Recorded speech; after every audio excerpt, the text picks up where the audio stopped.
Hello, my name is Hassan Sorrells, and this is the Leadership Lessons from the Great Books podcast, Shorts. There's no co-host on Shorts episodes. These are now 6 to 8 minute long observations, ideas, thoughts, or rants about the literature, philosophy, psychology, and the theology of leadership. Because listening to me talk about leadership for now, around 6 to 8 minutes, is better than reading and trying to understand yet another business book. Leaders know that there are plenty of hooks for them to get caught on, psychological, emotional, even physical, in the causal environment surrounding them. Even the infamous never-aging boy Peter Pan knew this. Self-discipline, responsibility, accountability, informed courage. These are the characteristics of a mature individual, a person willing to be intentionally on the hook, show up for other people, and perform to the highest possible standard.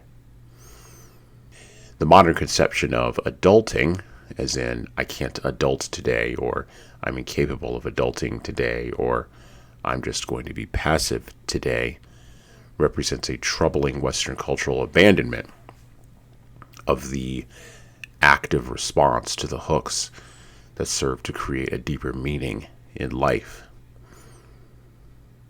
But the thing is, the number of hooks that require adults to show up and perform day in and day out hasn't gone down, but instead has increased exponentially. Even the 90s pop band Blues Traveler knew this. Performance when a leader shows up and is on the hook, though, is not the thing in and of itself, though it very much used to be. Increasingly, the problem is not that people can't engage, though that is a problem, or perform once they engage, although that is also a problem of competency. The problem of our Western cultural moment is that too many people decline to even show up in the first place.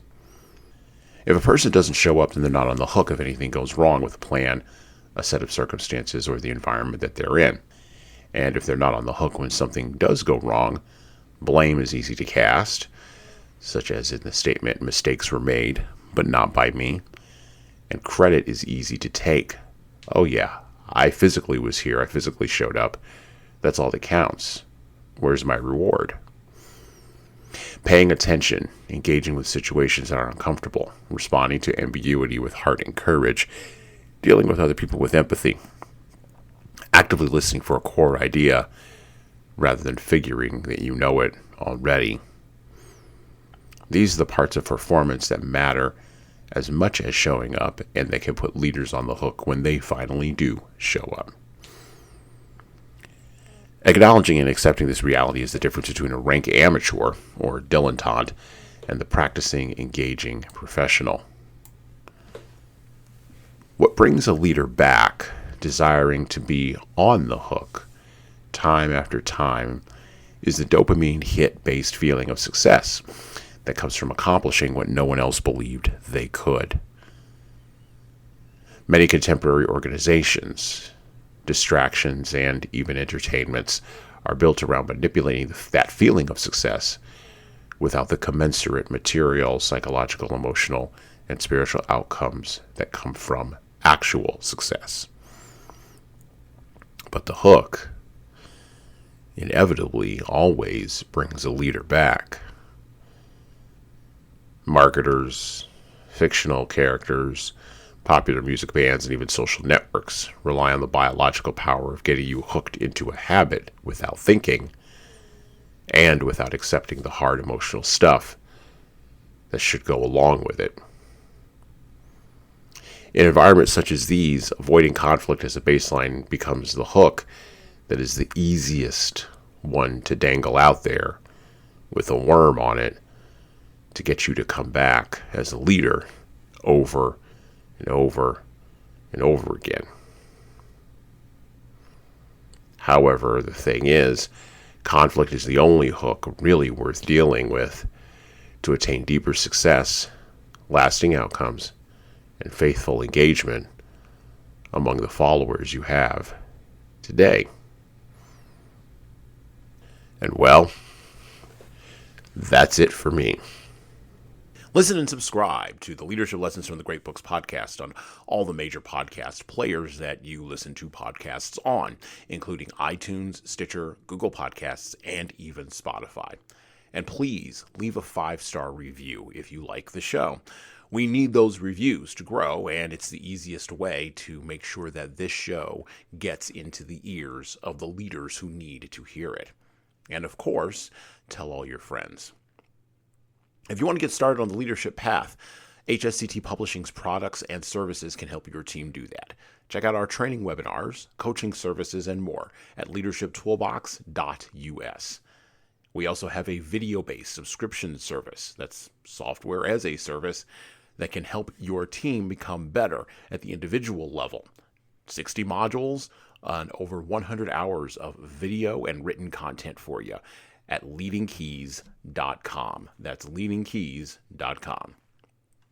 We've also got books that will help you and your team grow. Pick up a copy today of My Boss Doesn't Care, 100 essays on disrupting your workplace by disrupting your boss, and subscribe to the Little Red podcast I launched earlier this year with the same name as that Little Red book. My most recent book is 12 Rules for Leaders, the Foundation of Intentional Leadership. Co-written with contributions from Bradley Madigan, this is the book for right now that was written for leaders right now. Pick up a copy by heading over to 12rulesleadersbook.com/now. That's 12rulesleadersbook.com/now. You pay for shipping, and you'll get a copy of my second book as well. Finally, you can get all these books in paperback, hardcover, or as ebooks on Amazon, Barnes & Noble, Kobo, and any other place online you order books. Finally, HSCT Publishing is on YouTube. Like and subscribe to the video version of the Leadership Lessons for the Great Books podcast on the HSCT Publishing channel on YouTube. Just search for HSCT Publishing and hit the subscribe button. You'll get our weekly video updates, which is the video version of this podcast. And, of course, you're going to want to subscribe to my other podcast. That's right, I do more than one. The Hey Sansorels Presents audio experience, where I talk more casually with a broader range of people about all matters that matter in the world today, from arts all the way to analytics. All right, that's it for me.